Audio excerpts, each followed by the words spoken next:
আমি তার সখা হয়ে যাই। এত দয়া, এত করুণাময়। তবে তার জন্য কি প্রয়োজন?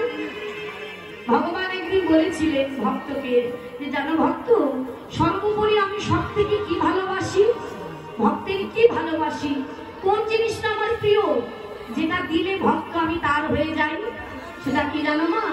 বললেন ভক্তের ভক্তি আর ভালোবাসা। ভগবানের সবচাইতে ভক্তের কাছে প্রিয় বস্তুটি হলো ভক্তের ভক্তি, আর কিছু না।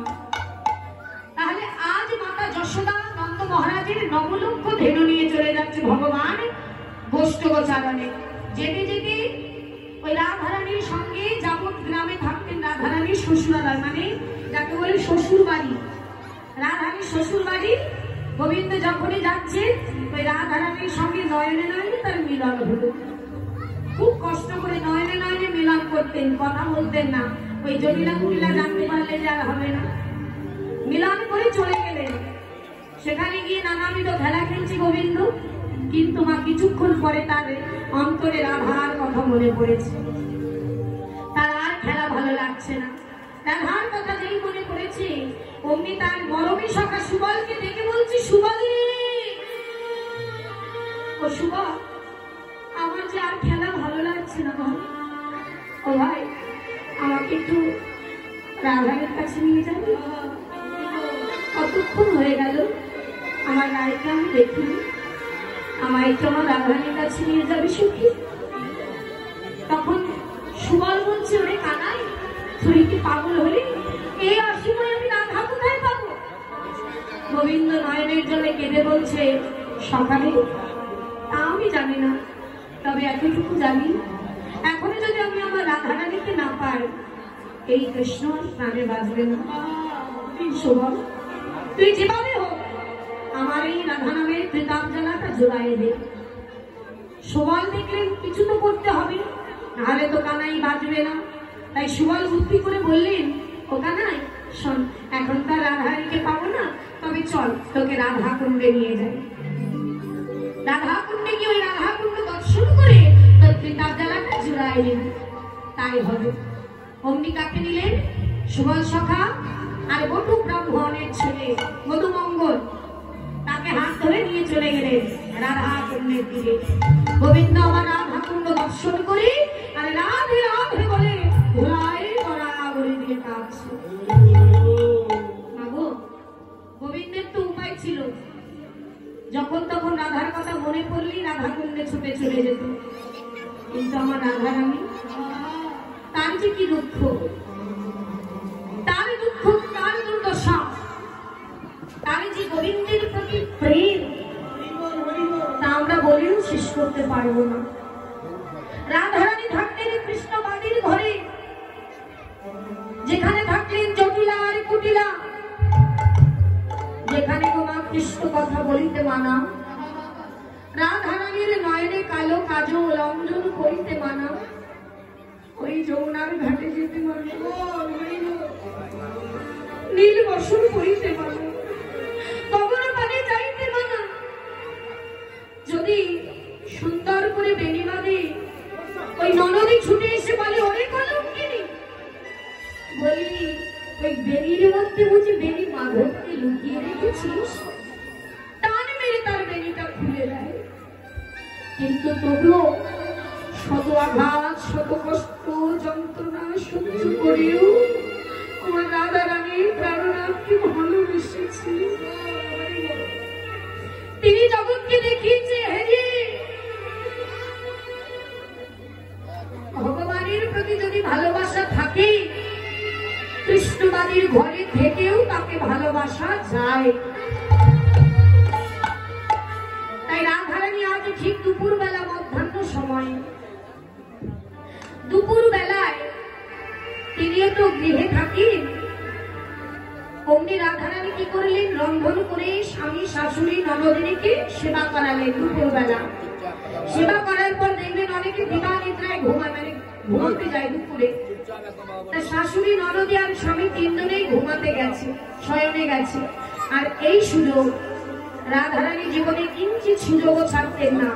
যখনই সুযোগ পেতেন ওই কৃষ্ণবাদের ঘর থেকে, তখনই সঙ্গে সঙ্গে ঘর থেকে বেরিয়ে গোবিন্দের জন্য ভালো ভালো পুষ্প তুলে মধুর জন্য মনের মতো করে মালা গাঁথতেন। এই কথাগুলি কেন বলছি জানো?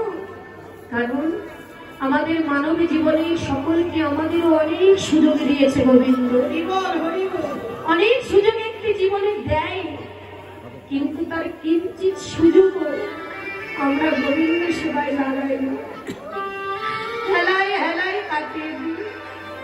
শিশুকাল খেলিতে খেলিতে চলে যায়, যৌবন কাল নানা ছলনায় আসে বৃদ্ধকাল, তখন হরি বলতে গেলেও হরি বল হয়ে যায়। হাঁটুতে ব্যথা, আমি শুনতে পাই না, চলতে পারি না। কত ভক্ত মা আছে ঘরের কোণে পড়ে আছে বিছানায়, কৃষ্ণ নাম শুনছে, তবে উঠে আসার ক্ষমতা নেই। সে বুঝতে পারছে ওই বিছানায়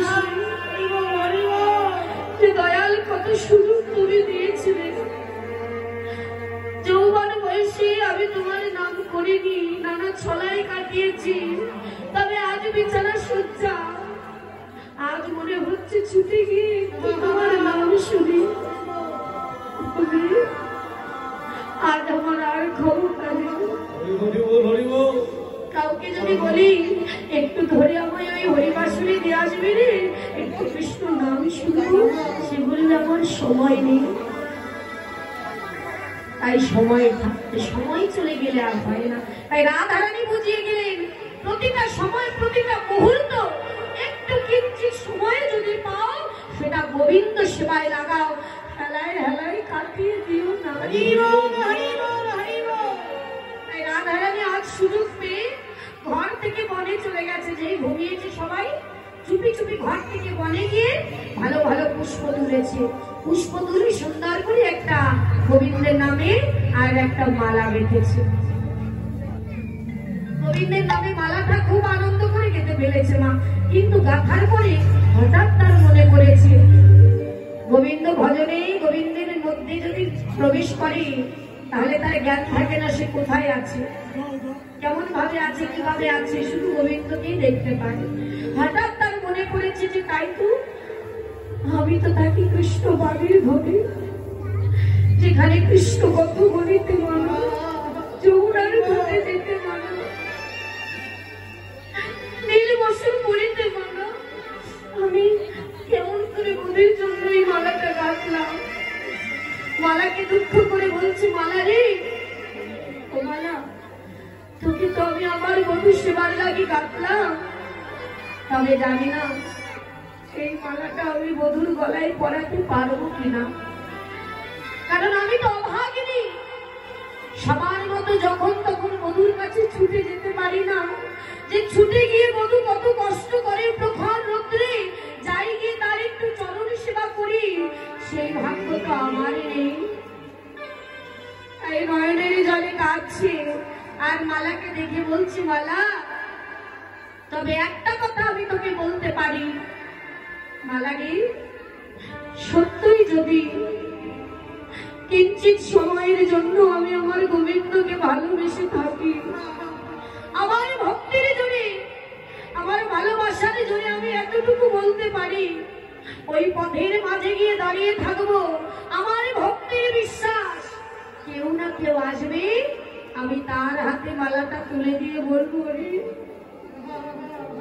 আমি তো অভাবিনী রাধারানী, তোদের মতো যখন তখন বধূ সেবায় যেতে পারি না, তাই আমার হয়ে এই মালাটা একটু আমার বধূর গলায় পরিয়ে দিবি রে।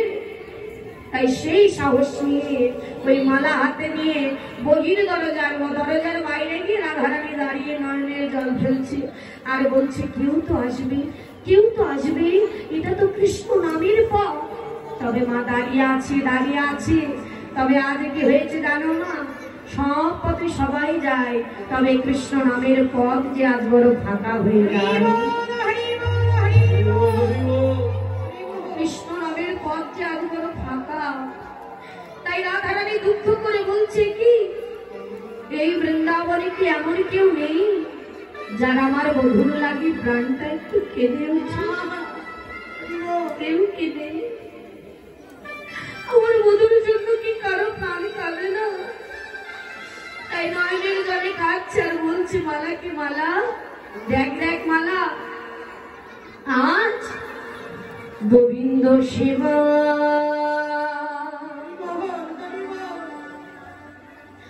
লাগে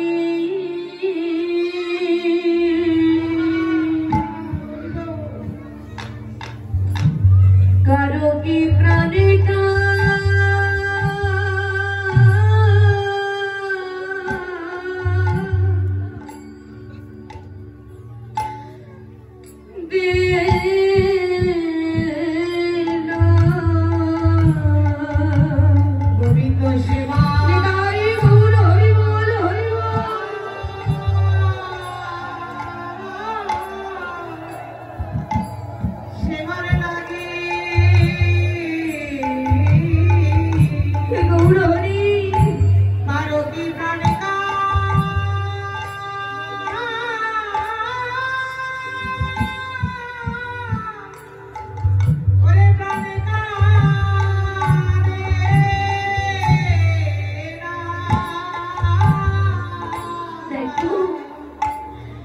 আজ এই সেবার পথে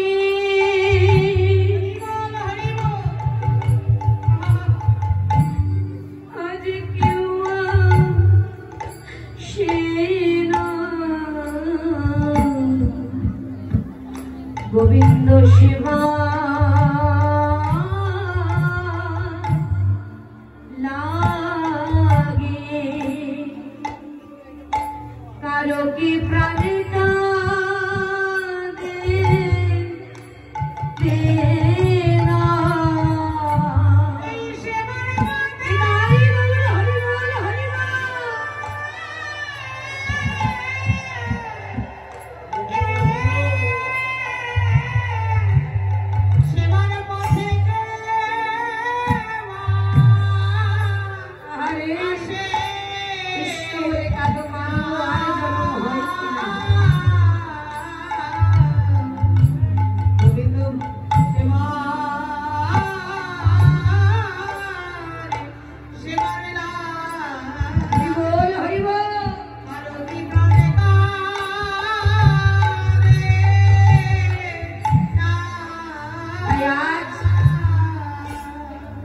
নয়নের জলে ভগবান তো আমাদের কাছে আর কিছু চাইনি মা।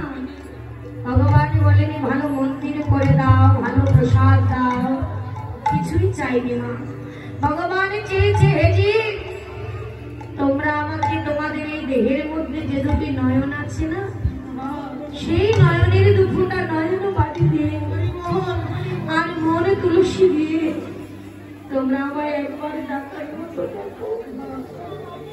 আমি জানি তোমাদের কাছে কিচ্ছু চাই না, তাই মা আজ যখন সেই